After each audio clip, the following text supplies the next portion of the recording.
The Kiros Report is truly honored to bring an old colleague whom I haven't seen for the last 20 years until we recently ran into each other in the famous Harvard Square in Cambridge, Massachusetts. And then I took the heroic decision, considering how busy he is, to invite him to have a conversation with me in the Kiros Report. So today, the Kiros Report brings you Professor Winston Langley, who is an Emeriti Professor of International Relations and Political Science at the University of Massachusetts in Boston, in which he taught as a stellar professor for 30 years until he transitioned because of his sterling character and his administrative skills to serve first as a provost and then as vice chancellor of the University of Massachusetts in Boston. He's known as a prolific writer who has produced about 100 articles and even more, and several books that address themselves to some of the perennial features of the human condition: peace, human rights, the abolition of war, and many, many other fascinating matters. His vocation, he tells me, began with an inclination on the part of his parents, who cultivated him to consider the profession of becoming a medical doctor and encouraged him to take courses in biology. But faith did not take him there because he began developing interests in philosophy, political science, history, and international relations very early on, which led him to really adroitly master these fields and become a very serious voice who has something original to say to the world.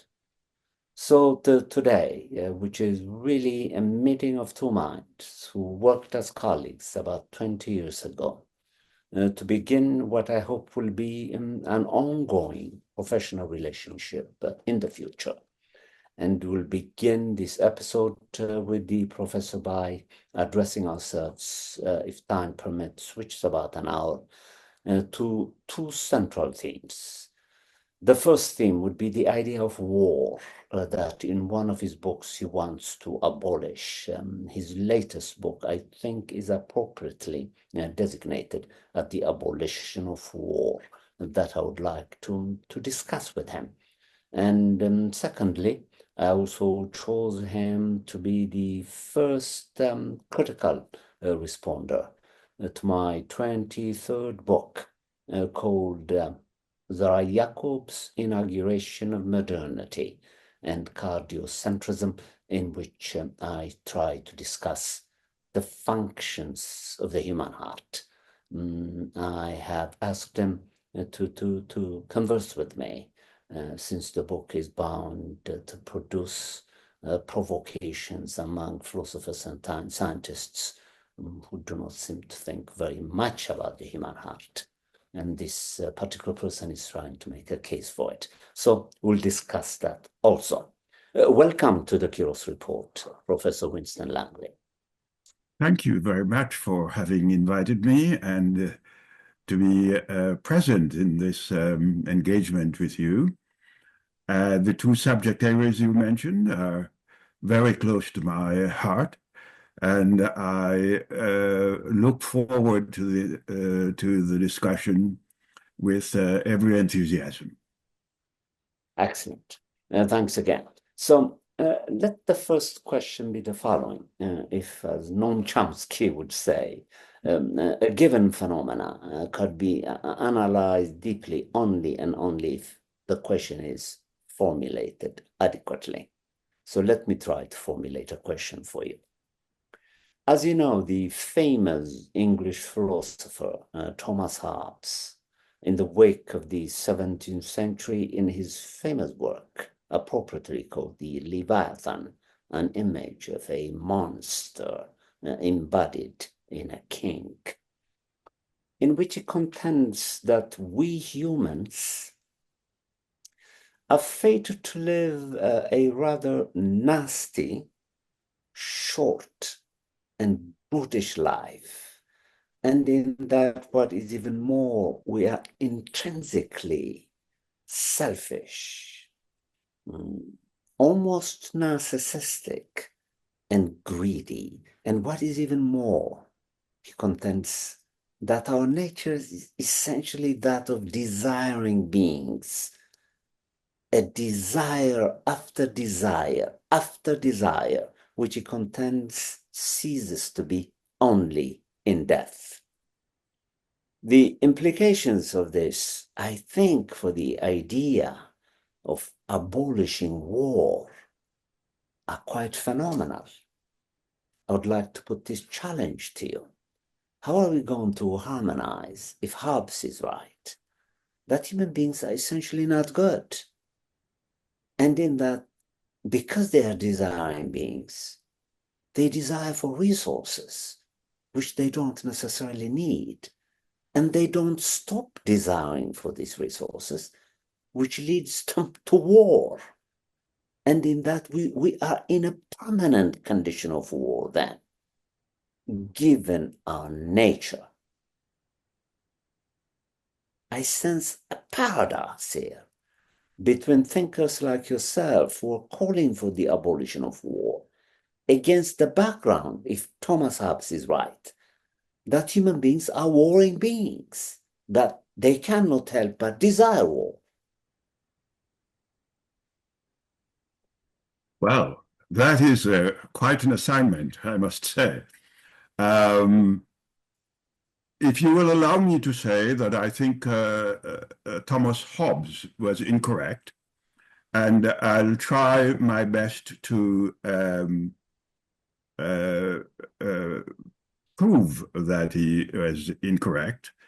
But before one does so, one ought to pay respect to him and to say that much of contemporary life wears his theory under the name of political realism, in which human beings are in fact depicted as angry, desirous, always in fact desiring, selfish, and in fact cruel. And absent some instrument to effect at least some limited containment of their behavior, they will act antisocially toward all other human beings. If we accept that to be true, then of course the abolition of war is impossible. That's not the case, however, as a number of other theories have suggested. His successor in influence in Britain, John Locke, suggests that the selfishness that one might have deduced, as Hobbes would suggest, is in fact balanced by a strong social sense of empathy. Jean-Jacques Rousseau from France went even further and argued that human beings in what is considered the pre-civil society were rather empathic, caring, and it is civil society which has in fact induced the type of aggression and aggressiveness depicted by Hobbes. So Rousseau and others were seeking for a return to what might be considered a more natural state.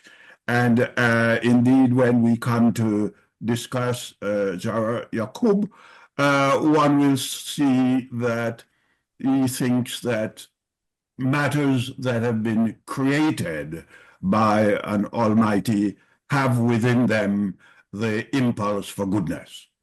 Uh, uh, so, if one were to look at the evolutionary path, and biology informs us in this manner, Darwin, in his work, The Descent of Man, indicates that human beings ought to be proud of what they have thus far achieved.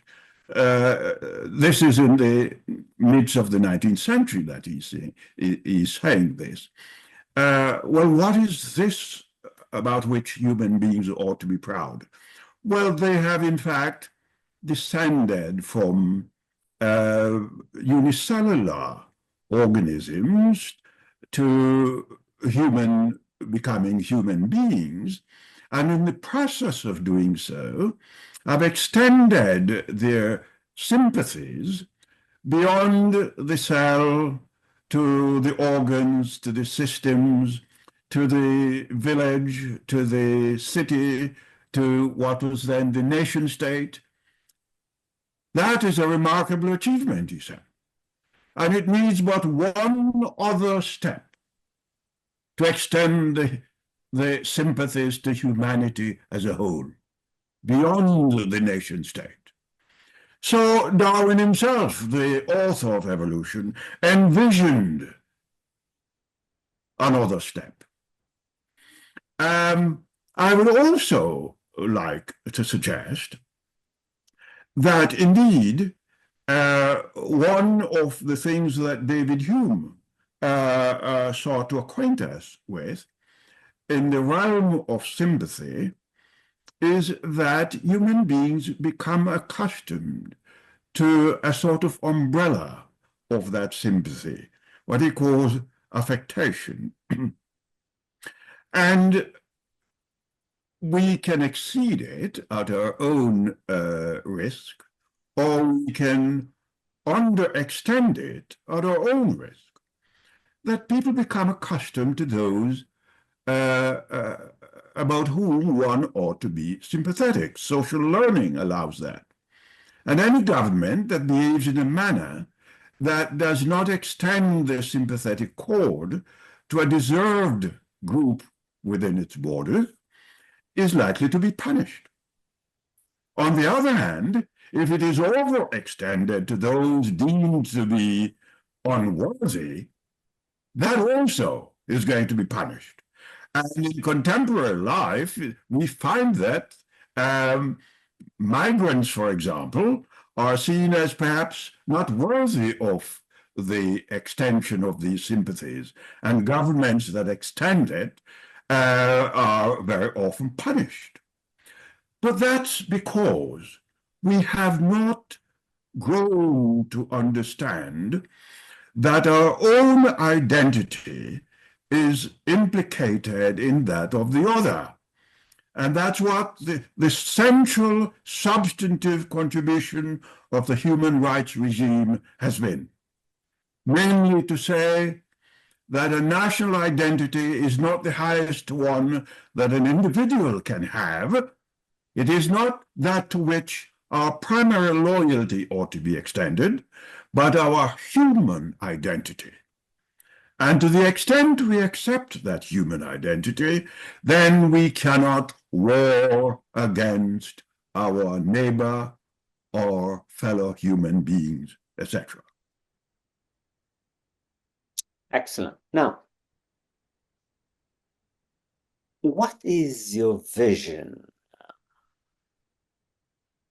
of international relations for the future in light of the turmoil,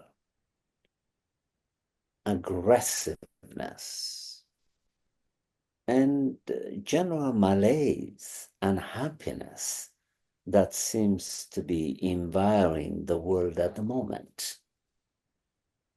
How can we reconfigure relationships among and between human beings, about which you've written extensively, so that we can envision a different world than the one that we have now? Because the one that we have now, correct me if I'm wrong, seems to be fundamentally vindicating the Hobbesian thesis, Yes, namely that the world is not being a good place. a very hostile place. Hmm. Indeed, the book Abolishing War seeks to suggest that the world from approximately 1648 to 1945 is governed by what we call the Westphalian order. And it's an order of bloodletting, of revenge, of anger, and the wish to inflict more and more pain, with armies constructed to do exactly that.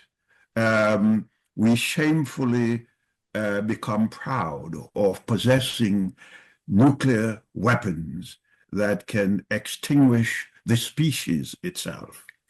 So that very much suggests an Hobbesian world. But something happened in 1945 when the crowned heads that had met in Dumbarton Oak a year earlier to draft the charter for the UN and sought to continue the process of the Westphalian Order, they were met in San Francisco a year later with a number of human groupings, non-governmental organizations, Society of Lawyers, of unions, women's groups, church groups, a diverse body of people from throughout the world and throughout the United States. And they indicated they would have nothing to do with the Charter unless the human rights, which had been whispered and sometimes announced to induce a sort of a marshalling of moral impulse for the war, were included in the Charter itself. The original draft had one mention of human rights, despite the Atlantic Charter Churchill and Roosevelt and others had done. And that was introduced by the former Soviet Union, having to do with economic considerations. By the time the San Francisco Charter emerged, the final charter, one had many different references to human rights, and indeed it became part of the first four ends that the Charter was to support. And the first end of the Charter was to destroy the main institution of the Westphalian system, namely, it promised succeeding generation that there would be no war at all, that they would destroy war as an institution. The second was to reaffirm faith in human rights. The third, to establish conditions by which justice based on human rights and fundamental freedom could be established. And four, to promote a social system that would allow for higher standards of material circumstances for all peoples throughout the world. And then it refines all of those in ways that could be implemented. Unfortunately, elements of the Westphalian Order are also in the Charter. For example, giving of 5 countries a veto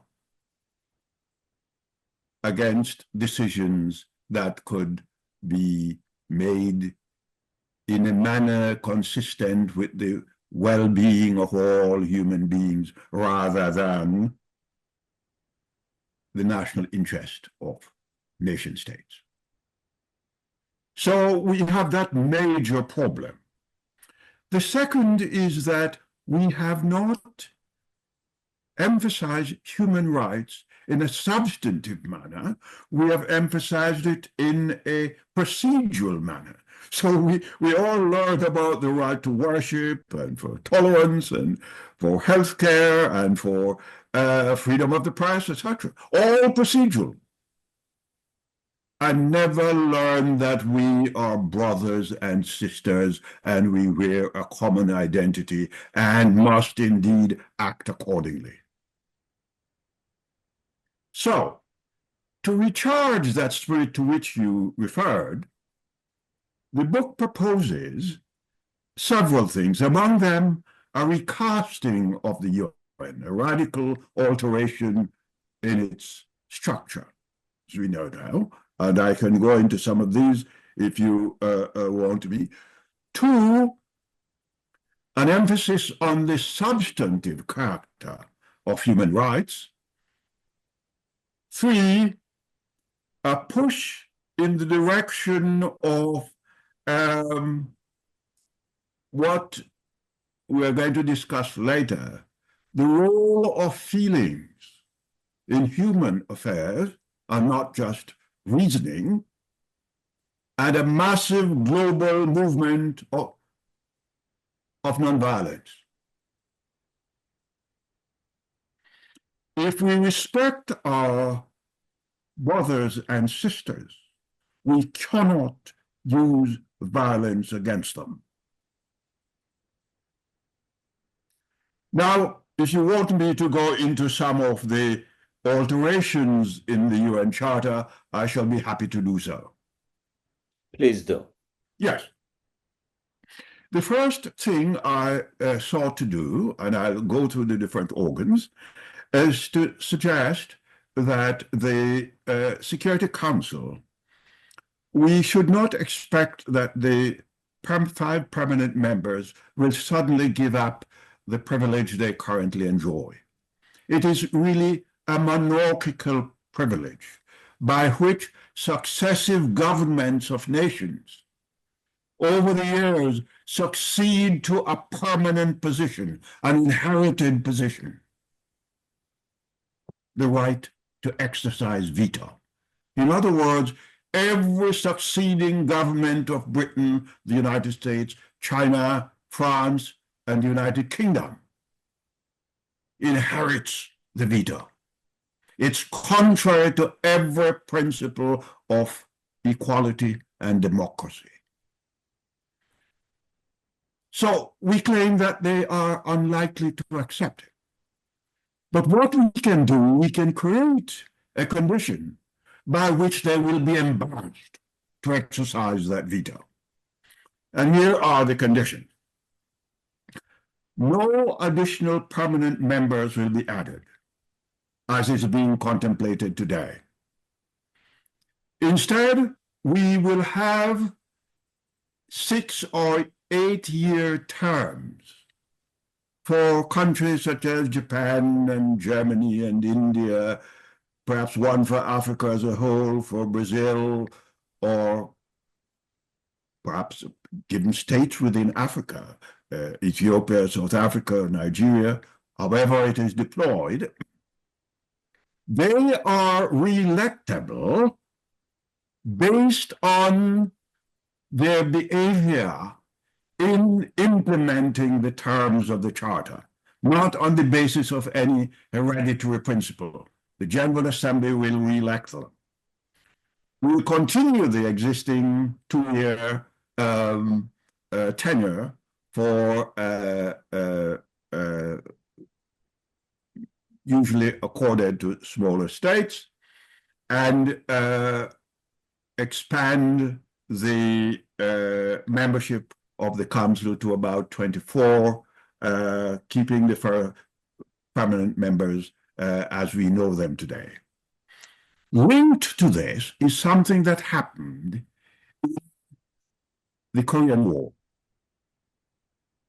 Because the former Soviet Union and the United States were using their veto to prevent each other from gaining an advantage in the world at large, the Security Council was deadlocked. It could not act at all. And so it was agreed that in such cases, the General Assembly, through what is called a Uniting for Peace resolution, may take action to preserve international peace and security. Given the current differences between and amongst certain permanent members, the veto will continue to cripple the UN.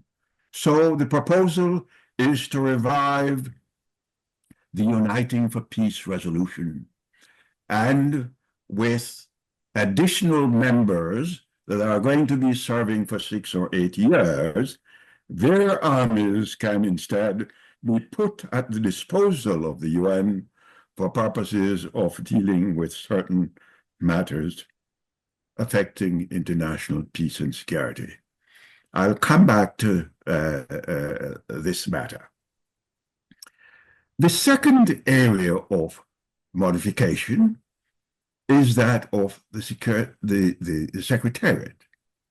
Currently, the Secretary General is chosen for 2 consecutive terms of approximately 4 years, and she or he, and we have had only he, usually is elected in a manner that is inconsistent with anything we associate with democracy. The Security Council is supposed to propose the name, and the General Assembly is supposed to vote on the name. Over the years, the Security Council has chosen but one person. So the General Assembly doesn't have a choice at all. And it has usually done so with the General Assembly having very little time to deliberate. The third problem is that the Secretary General, when he has been elected, has spent more time thinking about a second term and curry favors with the permanent members of the council, and so has been less effective than he or she otherwise may be. The proposal is to have one single term of 7 or 8 years for a Secretary General, so that she or he is not looking for a second term and can focus on the interests of the people of the world at large. It is also the case that the General Assembly should be allowed the authority to reject proposed members from the Security Council and be allowed more time to deliberate, consistent with the importance of the position. Okay. A third proposal is to modify the International Court of Justice, the people who are recruited to it, so that we go beyond the common law system of law, the civil law system, which we have in Western Europe, to encompass Islamic, Hindu, traditional African systems, Buddhism, etc. So that while the decision may very well be the same, the reasoning may be quite different. I'll give you an illustration. Ethiopia and South Africa banded together, Ethiopia and Liberia banded together to institute a case against South Africa for extending apartheid into Southwest Africa, early 1960s. The International Court of Justice said, well, you have no standing. You're not being injured. None of your citizens are being injured. So why do you come and expect us to rule on this matter? A Japanese judge coming from the Buddhist tradition, it said, well, of course we have standing. All of us have standing that we live up to the promise we have made under the UN Charter. We obligate ourselves toward each other. We are also members of a common species. That was not part of the reasoning in either the common law or the civil law of Europe. Okay. All right.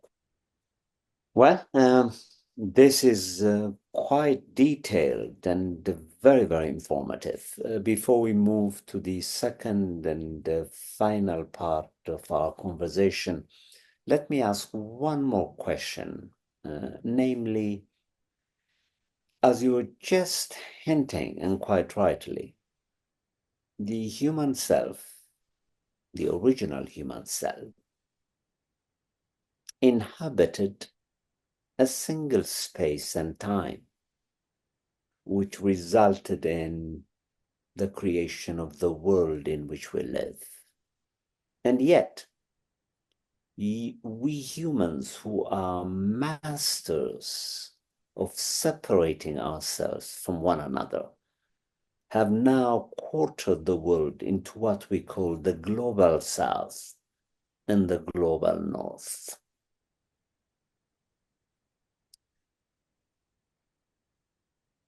And the interests of the members of the global south and the members of the global north are at loggerheads.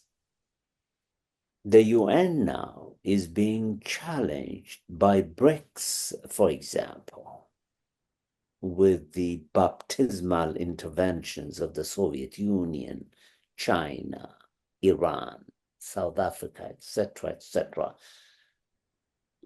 which really contaminates the possibility of looking at this world as a singular world that could either be reformed or destroyed by members of the human species. But that's not what we have done. We have also divided the world into the north and the south.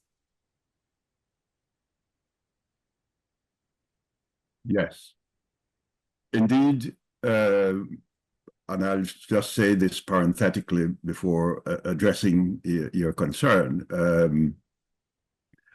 Part of the body of reforms I suggested is to bridge that divide through a series of reforms in the international economic arena, a little more consistent with the proposals for a new international economic order.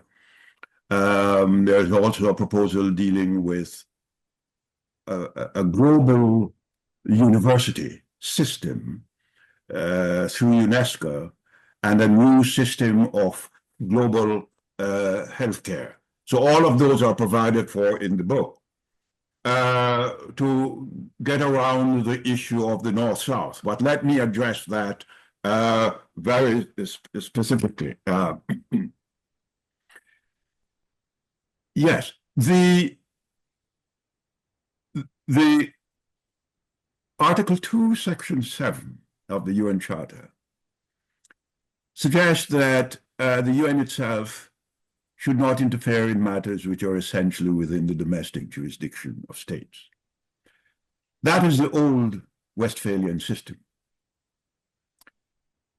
If we are sisters and brothers, if we belong as one, there's no such thing as domestic affairs that serves as an unbridgeable wall. The concern for Qazi Nasrul Islam, which you and I will speak about, his position is that if a single human being is humiliated anywhere in the world, it is a humiliation of you and of me. And we must act accordingly. The idea of a North and South has emerged because after the political independence of the global South, a part of the racism which had defined the South in terms of colonial outposts continued. And since commercial and economic affairs, not just the military, have such confining influence on the behavior of peoples and countries, they were still in a state of coloniality in language, in patterns of trade, in patterns of investment, in patterns of technology sharing, etc.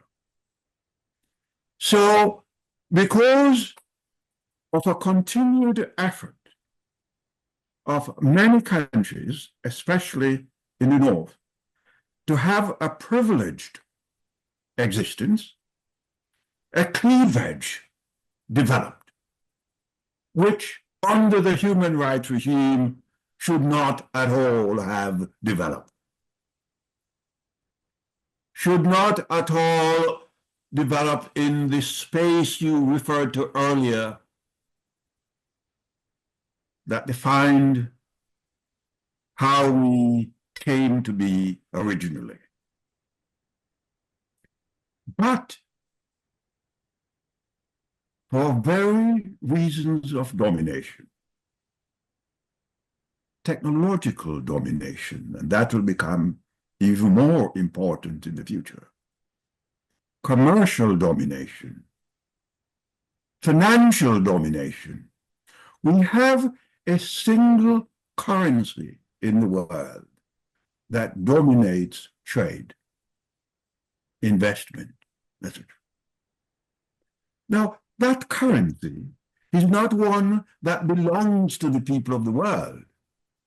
It's a currency that belongs to one state in the world. And unless we are thinking of a single global state, we have to deal with the matter of a single currency also. So the global South, with immense riches, culturally, materially, and other, has to behave in a manner as a taker in international relations, largely speaking, rather than as a maker.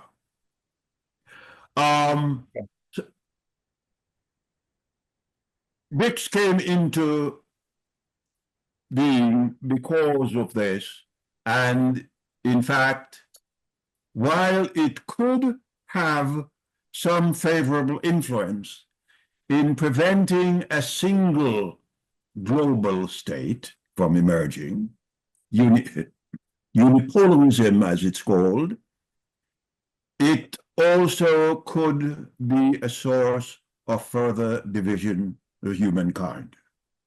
Okay. Now, yes. We have about 18 minutes left, and I know you have quite a bit to say about the second part of the conversation. I wonder, in your critical and honest judgment, what could the role of the heart in contrast to the brain be in the imaginary possibilities of harmonizing the interests of the North and the South so that we can address the human condition as a global project.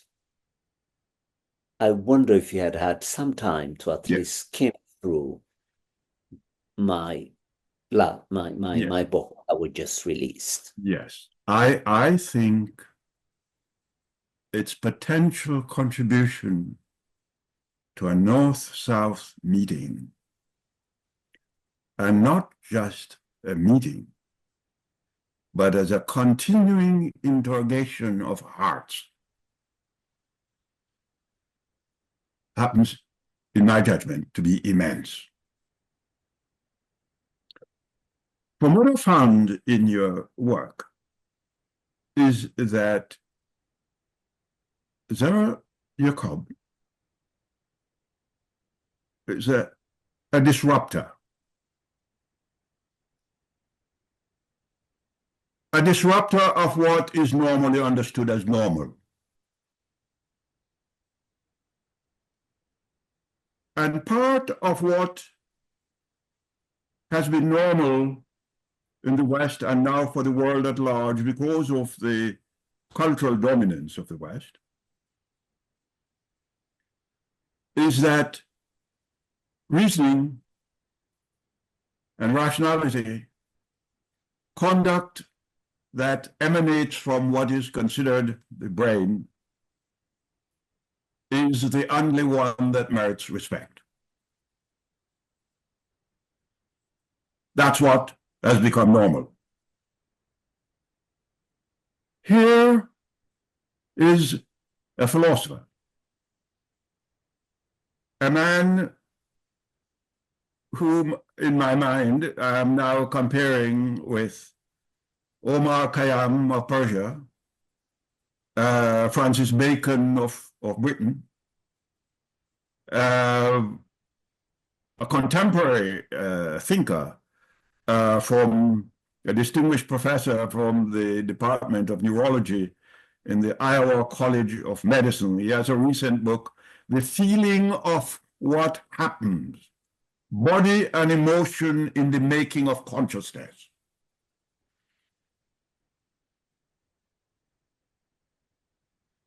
Gandhi, My Experiment with Truth. I see him as being in the midst of this body of thinking that the West and the world has not properly wrestled with. If we understood that there is no separation between the brain and the heart, and that the brain is actual extension of the heart, that the brain gets its light, its direction from the heart, and that this heart offers a third space,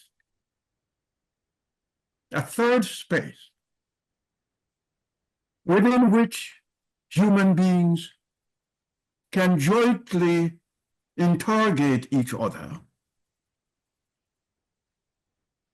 with reasoning shaped by a common feeling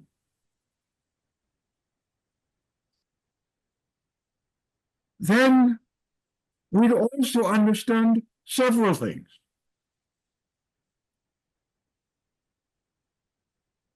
One, that stances we take may be transitional. They may not be final. The heart is a dynamic organ. It does not always suggest the finality of things, but it insists, as Jacob did, on testing things. Testing things from experience And that which defines us is not what we think or what we claim, but what we do.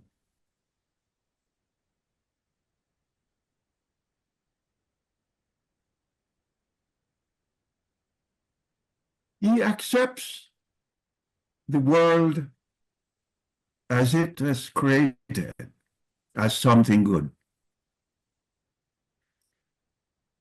And by definition,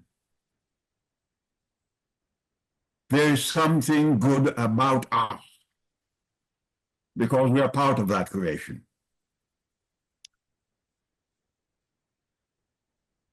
And if there's something good about us, we perhaps have the capability of discerning between what is good for us as individuals and good for the group as a whole, and what is good for the North and the South by extension.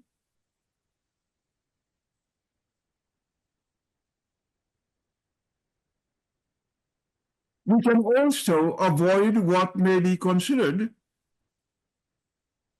extremism. Part of philosophy over the years has been to wonder whether there is something called a golden mean to things, and whether human being is capable of finding that mean that prevents us from moving to extremes for ourselves personally or in our relationship to others.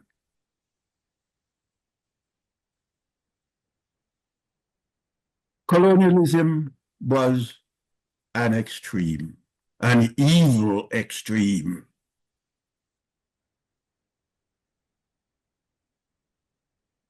Elements of it are still with us. And we have not found a way of selecting a mid-path between North and South.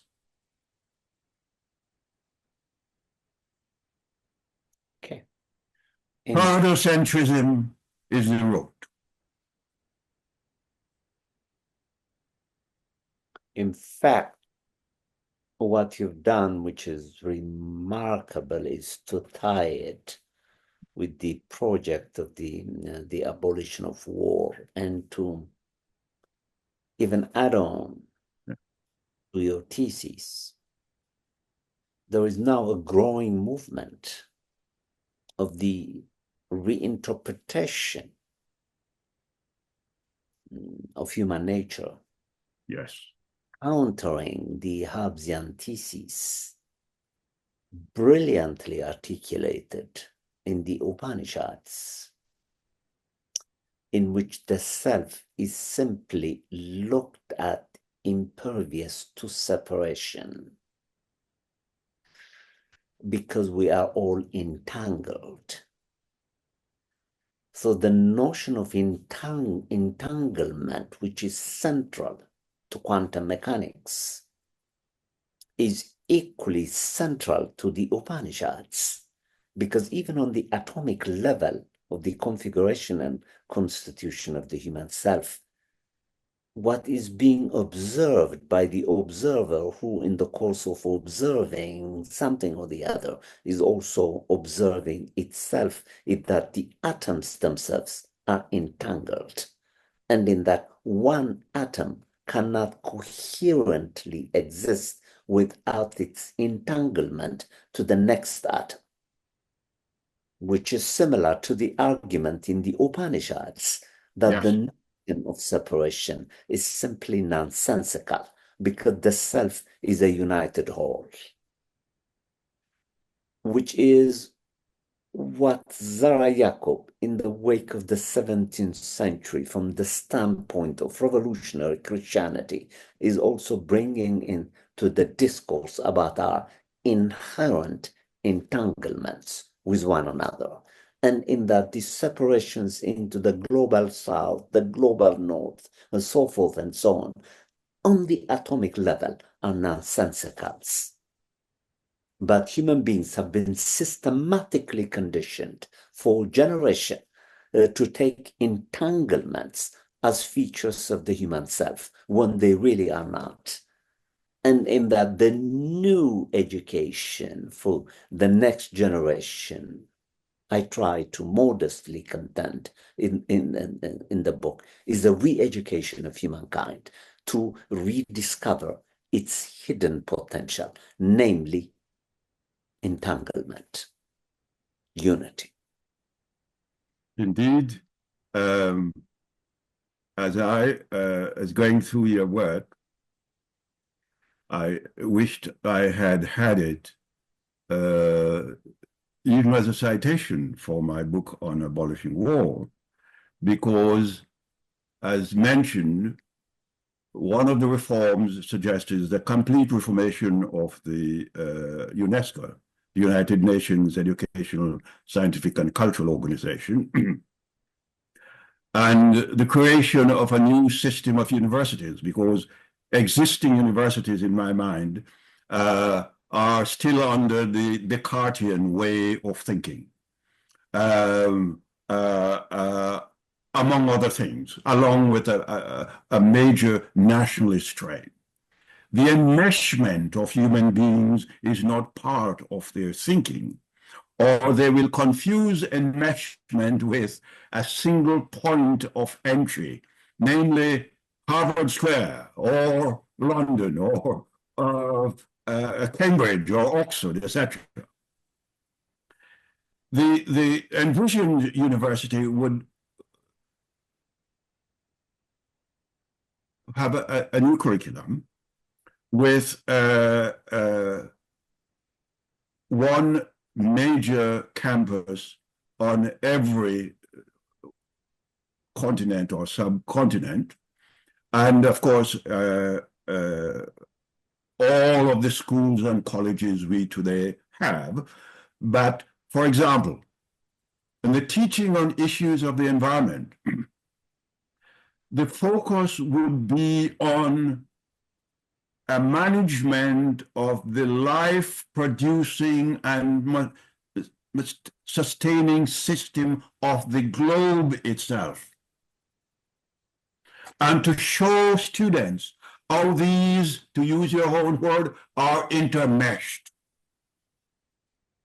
They are inseparable.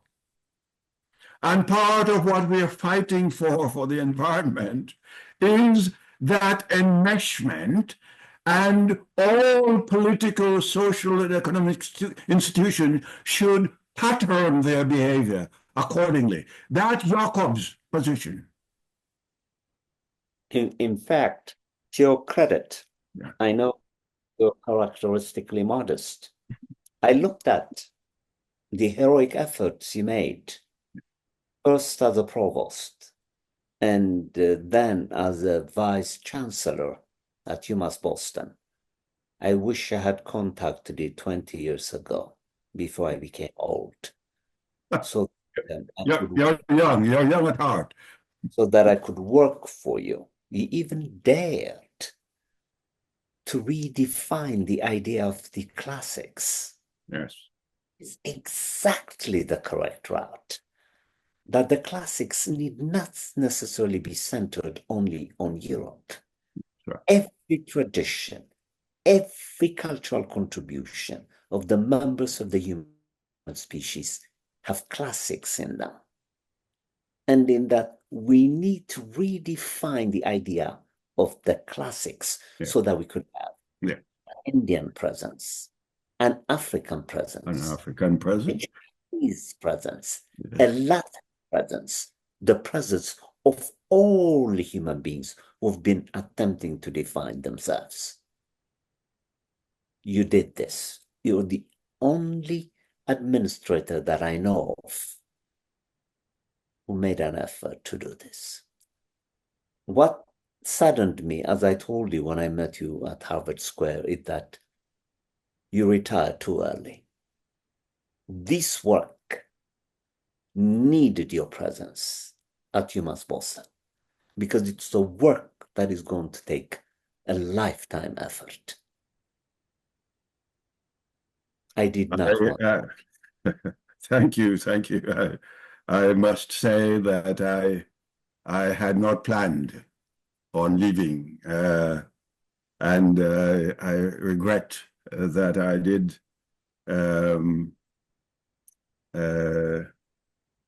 not finish the work I thought I began there